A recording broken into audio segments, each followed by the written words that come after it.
디지털 시대의 아동 및 청소년의 독서 유형 검사 도구 개발을 위한 연구 결과 보고회를 시작하겠습니다.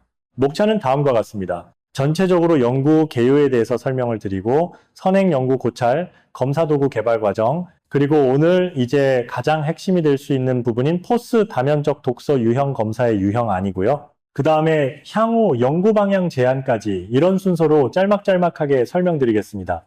연구 개요입니다. 아시는 바와 같이 디지털 및 플랫폼 문해력에 대한 요구가 많아지고 있고, 그리고 전자책, 오디오북, 웹 콘텐츠 등 디지털 기반 읽기 비중이 커지면서 사실은 읽기 매체의 근본적 변화가 좀 있습니다. 매체와 상호작용하는 하이퍼텍스트적 읽기 방식으로의 진화와 함께 AI 기반 독서 환경 다변화 등 사실은 과거와 달리 디지털 시대라고 하는 것과 맞물려 독서 패러다임의 전환 시기에 와 있다고 볼 수 있습니다. 이런 변화에 맞추어서 아동, 청소년 맞춤형 진단 도구에 대한 개발의 필요성을 한번 논의해 볼 필요가 있다고 생각이 들었습니다. 왜냐하면 기존 검사들은 학습자의 개인적 특성, 예를 들면 독서 흥미라든지 독서량 인지 전략과 같은 것에 대한 체계적인 파악이 부족한 상태이고요. 그리고 발달 단계나 변화하는 디지털 태도를 반영한 과학적이고 체계적인 진단 도구가 조금 제한적이다라는 것들을 파악해 볼 수 있었습니다. 이런 필요성에 근거해서 새로운 독서 환경 변화를 데이터 기반으로 분석하고 아동 및 청소년의 심리적, 행동적 측면을 분석할 수 있는 새로운 진단 도구들이 개발이 되어질 필요성을 도출할 수가 있었습니다. 저희 연구팀의 연구 추진 내용은 다음과 같은 5단계로 개발이 이루어졌습니다. 화면에서 보시는 것처럼 이론 고찰 및 선행 연구 분석을 체계적으로 진행을 했고, 이것을 근거로 해서 1차 문항 개발과 델파이 조사, 그리고 그 결과를 반영해서 예비 조사 및 2차 문항 선정, 그리고 본조사 및 타당도 검증을 통해서 마지막 최종 자문 절차까지 진행을 했고, 이에 근거해서 최종적으로 검사 도구의 안을 개발할 수가 있었습니다. 선행 연구 고찰은 간단하게 조금 빨리 진행하겠습니다. 디지털 시대에 맞물려서 독서의 개념에 대한 재정립이 필요하다는 점, 그리고 디지털 시대와 맞물려서 다양한 매체가 등장하면서 독서 문화 환경에 매체들이 미치는 영향력이 커졌다는 점, 그러다 보니까 오른쪽에 보시는 것처럼 독서와 관련돼서도 조금 더 우리가 관심 있게 들여다봐야 되는 역량들에 대한 필요성이 있습니다. 정보 검색 능력이라든지, 그 다음에 비교 분석 능력이라든지, 그리고 다양한 멀티미디어 환경의 이중 부호화를 어떻게 처리해야 되는지, 이런 복합 양상의 이해, 이런 것들이 요즘 청소년들에게 요구되는 새로운 핵심 역량이지 않을까 생각이 듭니다. 그런데 아동 청소년을 대상으로 한 독서의 현주소를 살펴보면 그다지 아주 긍정적인 것만은 아닌 것 같습니다. 독서율 하락의 주요 원인들을 왼쪽에서 살펴보실 수 있는 것처럼 매체 환경의 급격한 변화에 따라서 독서를 대체하는 다양한 디지털 매체들이 들어오다 보니까 학생들이 과거에 비해서 조금 더 독서에 노출될 수 있는 환경이 제한되고 있다는 측면도 볼 수 있고, 그 다음에 독서 습관이 어렸을 때부터 길러져야 함에도 불구하고 뒤의 결과에서도 보시겠지만 초등학생에 비해서 중학생 아이들이 조금 더 독서 습관이 잘 안 잡히는 것들을 볼 수 있거든요. 독서의 가치에 대한 인식 부재라든지 즐거움을 느끼기가 어려운 독서라는 것도 독서가 하나의 즐거움과 삶의 힐링에서 접근되어져야 하는 건데, 우리 아동 청소년들에게는 그렇지 못한 환경, 이런 것들이 아무래도 독서율 하락의 주요 원인이지 않을까 생각을 하면서 조금 더 오른쪽에 보시는 것처럼 개인 맞춤형으로 독서를 즐길 수 있도록, 그리고 독서를 조금 더 자신에게 적합하게, 조금 더 긍정적으로 경험할 수 있도록 하는 여러 가지 전략적 지원들이 시급하다라는 생각이 들었습니다. 앞에서도 잠깐 언급드렸지만 선행 연구 고찰을 통해서 기존 검사 도구들이 갖고 있는 한계점들을 저희가 분석을 좀 했었고요. 다음과 같은 시사점을 도출해낼 수 있었습니다. 많은 독서와 관련된 기존 검사 도구들을 분석했을 때 단편적 요인들을 중심으로 측정되어지는 도구들이 좀 많다라는 점, 그 다음에 단순히 외국 도구를 번안해서 국내 교육 현장의 어떤 문화적인 우리나라 아이들이 갖고 있는 어떤 여러 가지의 맥락과 불일치하다 보니까 이런 정서적 문화적 괴리감이 존재하고 있다는 점, 그 다음에 디지털 환경 변화를 수용하고 조금 더 융합적인 진단 도구 개발이 필수적임에도 불구하고 아직 여기까지는 못 미치는 부분들이 좀 나타났다라는 것들이 저희가 분석한 결과를 가지고 도출할 수 있었던 시사점이었습니다. 이런 배경에 근거해서 독서 유형 검사 도구를 개발하게 되었고요. 독서 진단 도구 개발 과정은 다음과 같은 총 5단계에 걸쳐서 진행이 되었습니다. 첫 번째 1차 예비 문항을 구성하고 델파이 조사를 했고요. 1차 예비 문항 도출 과정, 선행 연구 및 이론적 배경을 분석하고 그 다음에 교육 전문가 2인에게 저희가 도출한 6개 범주에 대한 내용의 타당성과 분류의 적절성을 검토받았습니다. 그리고 최종 검사 구성을 위한 5가지의 범주 설정을 1차 예비 문항 및 발표의 기준에서 완료할 수 있었고 주요 구성 범주, 오른쪽 화면에 보시는 것처럼 독서 선호 매체, 독서량, 독서 행동 양상, 독서 동기, 기타 5가지의 범주로 된 문항을 도출해 봤습니다. 두 번째는 델파이 결과 및 2차 예비 문항 과정이었고요. 이때는 전문가 델파이 패널을 구성했습니다. 초등학교 선생님 5분, 중학교 선생님 5분, 총 10인의 패널을 대상으로 해서 비대면으로 반복 피드백을 받았습니다. 그리고 그 받은 내용들을 분석해서 내용 타당성을 도출했고요. 결과 오른쪽에 보시는 것처럼 2차 예비 문항 확정을 통해서는 35문항, 그리고 아까 1차에서 5개 범주였는데 4개 범주로 다시 한번 수정된 작업을 진행하게 되었습니다. 2차에 걸쳐서 도출된 문항을 가지고 예비조사를 실시했고요. 예비조사는 여기 보시는 것처럼 총 70명, 초등학교 35명, 중등 35명을 대상으로 검사 사점 리커트 척도를 사용한 검사 도구에 대한 예비조사를 실시했습니다. 그리고 검사 도구의 목적은 가독성이나 난이도 검증도 있었지만 본조사 타당성 확보나 측정 문항 최종 정교화 이런 목적들을 수행하기 위해서 저희가 예비조사를 실시했습니다. 예비조사 결과는 뒤에서 이제 본조사에서도 조금 더 확장되겠지만 초등학생 같은 경우에는 인지적, 정서적 동기가 매우 높은 측면들이 좀 눈여겨볼 수 있는 내용들이었고 중학생 같은 경우는 초등학생에 비해 조금 비계획적 독서 행동들이 증가하는 약간의 과도기가 아닐까라는 생각들을 좀 해볼 수 있었습니다.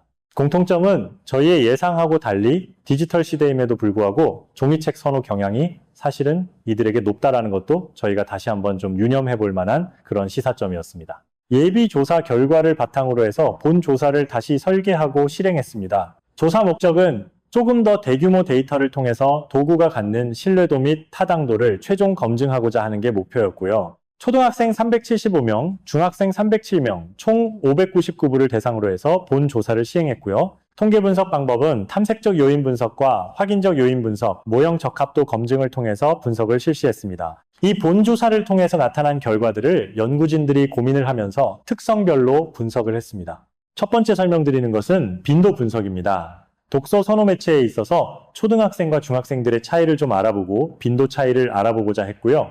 내용에서 보시는 것처럼 학생들은 스마트 기기 활용도가 높음에도 불구하고 여전히 종이 기반 매체에 대한 선호도가 높았습니다. 보시는 것처럼 긍정응답이 초등학생 79.4%로 중학생 60.8%보다 훨씬 높지만 초등학생, 중학생 모두 60% 이상을 상회하는 것으로 봤을 때는 아날로그 종이책이라고 하는 것에 대한 어떤 매력이 있는지 모르지만 여전히 학생들에게는 종이책이 조금 더 독서에 있어서의 매체에서는 선호도가 높다라는 걸 볼 수 있었습니다. 그 다음에 독서 행동에 대한 빈도 분석도 실시해서 좀 분석을 해봤습니다. 그랬을 때 초등학생들은 처음부터 끝까지 정독하려는 체계적 읽기 태도를 보유하는 걸 보여집니다. 그런데 반면에 중학생 같은 경우는 학년이 올라갈수록 조금 즉흥적 읽기의 경향이 좀 높아지는 것으로 나타났었고요. 특히나 구체적인 내용 중에 독서의 내용을 요약하거나 정리하는 사후 활동은 거의 부재하는 걸로 보였습니다. 그래서 오른쪽에 보시면 학생들의 독서 행동이 학년기 성장에 따라서 비계획적이고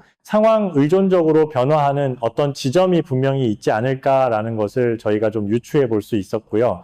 이에 따라서 초등학교에서 중학교로 진입 시기에 맞춘 올바른 독서 습관 형성, 그리고 전략적 개입, 이런 것들이 좀 맞춤형으로 필요하지 않을까 하는 시사점을 찾아볼 수 있었습니다. 그 다음에 독서 이유에 대한 빈도 분석도 저희가 나름 실시해 봤을 때 초등학생 같은 경우는 아무래도 인지적 이유에서 어휘력 향상이나 지식 습득, 타인의 이해 목적에 대한 이유가 좀 강하게 나타났었고요. 정서적 효용에서도 스트레스 해소 등 모든 항목에서 초등학생들은 좀 높은 동기를 갖고 있는 걸로 나타났습니다. 그런데 반면에 중학생은 조금 달랐습니다. 그래서 여기도 초등학생과 중학생에 있어서 독서 이후 어떤 독서 동기에 대한 구조의 변화가 좀 일어나고 있는 것 같다는 생각을 해볼 수 있었습니다. 그리고 중학생 같은 경우 특히 독서를 즐거운 활동이라기보다는 수동적 과제 시각에 조금 더 의미 있는 결과로 볼 수 있었습니다. 독서 양도 빈도 분석으로 좀 살펴봤습니다. 그랬을 때 학기 중에 독서 권수, 방학 중에 독서 시간 이렇게 좀 나눠서 살펴봤고요. 결론적으로 보면 중학생의 독서량 감소는 방학에도 회복되지 않는 구조적 하락 추세를 갖고 있었습니다. 그 다음에 조금 더 구체적으로 신뢰적인 결과를 도출하기 위해서 차이 검증 실시를 했습니다. 아동 초등학생과 청소년 중학생을 대상으로 한 차이 검증을 했을 때도 첫 번째 독서 행동에서는 중학생이나 초등학생에 크게 다른 차이는 없었습니다. 독서 행동 양상에 있어서 별다른 차이가 없었지만 독서 이유로 가시면 조금 더 중등 단계에서 내적 동기가 좀 부족해지는, 그래서 아까 앞에서도 잠깐 빈도 분석에서 말씀드린 것처럼 여전히 학생들이 수동적 과제라는 것으로 독서를 연결시키고 있는 그런 현상들을 유추해 볼 수 있었습니다. 다음은 이제 도구에 대한 독서 이유에 대한 신뢰도 분석을 저희가 전체 문항의 내적 일관성을 검증하고자 하는 목적으로 실시를 했었고요. 독서 이유에 대해서는 신뢰도가 꽤 높게 나타났지만 독서 행동인 경우에는 독서 이유와 달리 좀 신뢰도 부분에서는 낮은 구조적 한계를 가지고 있는데, 이건 아무래도 저희가 독서 이유는 인지적 이유와 정서적 이유라고 하는 구분이 되어 있고 이론적으로 충분히 이제 범주화가 가능한데, 반하여 독서 행동은 문항당 하나하나가 조금 더 응답자들에게 독립된, 연결된다기보다는 각 독립된 행동의 특성으로 인지가 되지 않았을까 판단되며 수치상으로 이렇게 나타났다고 보여지고, 추후에 다시 한번 부연 설명을 드리겠습니다. 그 다음에 이제 도구에 대한 타당도 검증, 도구로서의 신뢰도 타당도가 적절하냐라는 것을 분석하기 위해서 마지막 타당도 검증 단계를 실시를 했고요. 행동에 대해서는 탐색적 요인 분석을 실시했고, 탐색적 요인 분석 결과 독서 행동은 총 4개의 하위 차원으로 구분을 해볼 수 있었습니다. 그래서 아까 말씀드린 것처럼 이런 독서 행동의 신뢰도가 독서 이유에 비해 낮게 나타나는 점이라든지, 그리고 이런 결과들에서 상반된 독서 패턴이 유난히 혼재되어 나타나는 것은 인식자들이 이런 다차원적인 특성으로 이 독서 행동을 받아들이는 것이 아닌가라는 생각이 들어서 추후에 조금 더 세부 유형별 분석을 통해 타당도를 보완할 필요가 있다고 저희가 결론을 내렸습니다. 확인적 요인 분석을 통한 타당도 검증으로 독서 동기를 인지적 동기와 정서적 동기로 뚜렷하게 구분하는 이유 요인 모델에 대한 적합도 검증 부분입니다. 여기서는 모형 적합도가 굉장히 양호한 것으로 분석되었고요. 오른쪽에 보시는 것처럼 사회정서, 무의식적 특성이 혼재되어 있는 이유, 11번 문항이라든지 그 다음에 습관과 관련 문항들은 다 제거를 해서 최종적으로 독서 이유와 관련된 이 문항에 있어서는 타당도가 굉장히 안정된 도구라는 것으로 저희가 결론을 내릴 수 있었습니다. 이상의 내용들을 가지고 최종 전문가의 자문을 다시 한번 저희가 실시를 했습니다. 그랬을 때 5점 만점으로 최종 전문가 참여 교사사인 이분들은 델파이 1차서부터 쭉 실시했던 분들이십니다. 그래서 문항이 어떻게 변화되어 왔고 이 도구가 무슨 목적으로 개발을 하려고 했었는지를 전체적으로 알고 있는 분들 중에 저희가 4분에게 의뢰를 했고요. 그 4분이 굉장히 꼼꼼하게 봐주셨습니다. 그랬을 때 5점 만점에 꽤 높은 4.75의 도구로서 굉장히 잘 만들어졌다라는 판단을 내려주셨고, 이 내용을 토대로 전체적으로 수정된 33문항에 대해서 검사 문항 확정을 했습니다. 개발 과정을 통해서 저희 연구진이 내릴 수 있었던 간단한 결론과 시사점을 정리해보면, 첫 번째는 학생들은 디지털 환경 속에서도 학습 및 깊은 읽기 도구로서 종이책을 선호하고 있다라는 점, 두 번째로 초등에서 중등 진학 시 독서 동기가 급감하고 있는 것과 독서량이 양적 하락으로 이어지는 주요 단절 구간이란 점과 초등학교에서 중학교로 넘어가는 발달 시기에 어떤 적절한 독서 교육 전략들이 개발될 필요성이 있다라는 점, 세 번째로 입체적 진단 모델의 필요성도 증명을 했습니다. 그래서 매체 선호, 행동, 이유, 독서량 이런 것들을 종합적으로 평가할 수 있는 진단 모델이 앞으로 더 확장 적용의 실효성이 높다라는 것을 저희 나름대로 증명할 수 있었고, 599명의 본조사 및 요인 분석을 통해서 진단 도구가 갖고 있는 어떤 과학 측면에서의 타당성도 검증할 수 있었습니다. 여기부터가 메인이 아닌가 싶습니다. 그래서 이렇게 개발된 검사 도구들을 가지고 저희가 본 연구에 명목 집단 기법을 적용해 봤습니다. 다면적 독서 유형 검사는 매개 크게 네 분야의 진단 영역으로 구분을 해볼 수 있겠다고 생각을 했습니다. 첫 번째 독서 매체 선호 유형에서는 종이책 선호형과 화면책 선호형, 두 번째 독서 행동 유형에서는 8가지 동물 유형들을 저희가 나눠 매칭을 시켜봤습니다. 세 번째 독서 동기 유형에서는 봄, 여름, 가을, 겨울을 매칭시켜봤고요. 마지막 네 번째로 독서량에 있어서는 독서 권수와 투입 시간의 어떤 상관관계를 가지고 다독, 정독, 속독 소독 이런 식의 유형화해보는 게 어떤가라는 안을 가지고 접근을 했습니다. 간단하게 설명을 드리면 독서 매체 선호 유형은 종이책 선호형과 화면책 선호형 이렇게 나눌 수 있고요. 아무래도 종이책을 선호하는 친구들의 특성은 몰입감이라든지 종이책의 책장을 넘기면서의 몰입감, 그리고 종이 매체가 주는 특유의 촉각적 경험이나 시각적 안정감을 조금 더 선호하는 집단. 그 다음에 디지털 시대에서도 여전히 이제 조금 더 깊이 있는 독서를 위해서 가장 널리 선호하는 방식으로 종이책 선호형으로 분류해 볼 수 있었고요. 반면에 화면책을 조금 더 선호하는 친구들의 특성은 접근성과 편의성을 좀 더 선호하는 집단이 여기에 포함되지 않을까라는 생각들을 했고, 다양한 콘텐츠를 빠르게 탐색, 그리고 이동 중에도 언제든지 편하게 읽을 수 있는 이런 것들을 좀 더 선호하는 사람들이 이 유형에 많이 포함되지 않을까라는 예측을 할 수 있습니다. 다음 독서 행동 유형은 독서 진행과 독서 탐색, 독서 관리로 유형화시켜 봤고요. 각각에 따라서 독서 진행은 한 권을 끝까지 완독 후 다음 도서로 이동하는 순차 집중형, 여러 권을 병행하거나 상황에 따라 유연하게 도서를 전환하는 성향, 그런 특성을 가진 다중병렬형, 그 다음에 독서 탐색에 있어서는 처음부터 끝까지 정독하면서 세부 내용까지 깊이 있게 이해하려고 하는 것이 강한 몰입형, 목차 중심의 선택적 독서나 필요한 정보 위주로 빠르게 훑어보는 것을 조금 더 선호하는 효율형, 그 다음에 오른쪽 독서 관리에 있어서는 독서 계획을 수립하고 독후 활동을 수행하는 좀 더 체계적이고 지속적인 태도가 강한 강점으로 가지고 있는 계획 성찰형, 그리고 특별한 계획 없이 흥미와 상황에 따라 자발적으로 독서를 향유하는 성향이 조금 강할 수 있는 자유감상형, 이렇게 저희가 만들어 봤고요. 독서 행동의 8가지 기본 유형은 이렇게 조합이 되지 않을까 생각을 합니다. 분석적이면서 전략적인 독서의 성향을 가지고 있는 집단을 지혜로운 부엉이 자료를 쭉 보시면 좋겠습니다. 정서적이면서 자유롭게 감상하며 깊은 몰입을 하는 특성을 가지고 있는 집단을 몰입하는 판다. 이런 식으로 저희가 이름을 나름대로 부여해 봤고요. 각각의 특징들도 이렇게 정리를 했습니다. 그래서 쭉 자료를 좀 보시면 되겠지만 유형 1, 지혜로운 부엉이 같은 경우는 순차 집중형, 몰입형, 계획 성찰형의 조합적의 특성을 가지고 있고, 유형 2, 몰입하는 판단은 순차 집중형과 몰입형은 동일하지만 자유감상형의 성향을 조금 더 강하게 가지고 있고, 그 다음에 유형 3과 4, 정조준하는 매와 날렵한 치타는 순차 집중형, 효율성은 동일하지만 정조준하는 매는 계획 성찰형이 날렵한 치타 유형에 포함되는 집단들은 자유감상형이, 유형 5와 6, 부지런한 다람쥐, 호기심 많은 꿀벌도 다중병렬형과 몰입형이라는 동일한 특성을 가지고 있지만 계획 성찰형이냐 자유감상형이냐에 따라 다르게 해봤고요. 그 다음에 유형 7과 8인 경우인데 정보의 달인 미어캣과 자유로운 나비 같은 경우도 다중병렬형과 효율형의 동일한 요소를 가지고 있지만 계획 성찰형이냐 자유감상형에 따라서 다시 다른 성향의 집단으로 구분을 해보려고 했습니다. 그 다음에 독서 동기도 인지적, 정서적 동기 나누어서 인지적 동기인 경우는 책의 궁극적 목적이 지적 호기심의 충족에 더 강화한 의미를 두는 집단들.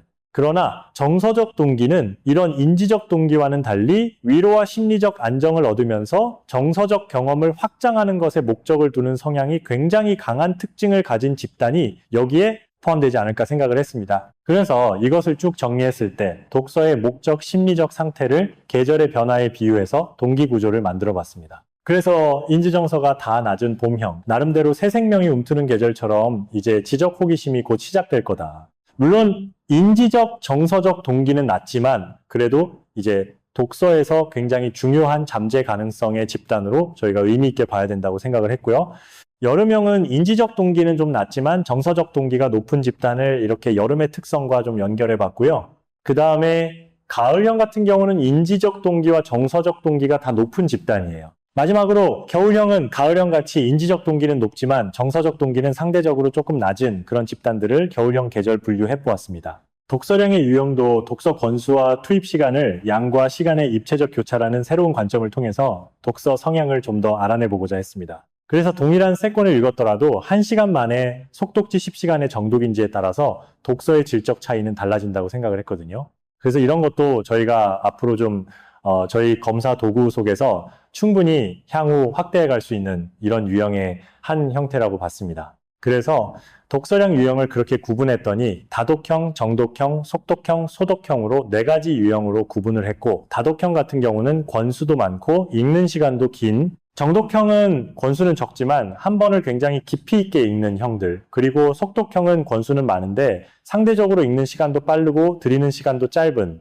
그리고 소독형은 권수도 적고 독서에 투자하는 시간도 짧은 그런 형태로 이렇게 나누어 봤습니다. 이상이 이제 저희가 검사 도구 개발과 그리고 개발된 검사 도구에서 향후 이렇게 나타날 수 있는 유형들을 스펙트럼으로 좀 구성을 해봤고요. 이렇게 다면적 진단을 할 수 있는 도구 개발을 한다면 좀 더 학생 개개인의 독서 상태를 섬세하게 규명할 수 있는 진단 체계가 마련되지 않을까라는 긍정적 시각에서 결론을 맺을 수 있었고, 동물이나 계절이라는 부드러운 은유를 통해서 학생들이 이런 검사 결과를 통해서 자신의 유형들을 받아들이는 데 있어서 좀 더 긍정적이고 친근감 있게 받아들일 수 있도록 설계하고자 노력을 했습니다. 그리고 이런 결과를 바탕으로 향후 맞춤형 독서 지도 프로그램 좀 많이 개발되었으면 하고, 그 효과 검증 이런 것들도 앞으로 필요하지 않을까라고 생각하고요. 앞에 말씀드렸던 독서량의 기준값을 마련하는 표준화 연구, 이런 것들이 앞으로 후속 연구로서 진행이 된다면 저희가 작년과 올해 진행이 됐던 다면적 진단 도구의 도구로서의 타당화와 그리고 이 도구를 활용한 아동 청소년의 독서 교육에 미칠 수 있는 영향력을 좀 더 다각도에서 검증해 볼 수 있을 거라는 생각을 했습니다. 이상으로 마치겠습니다.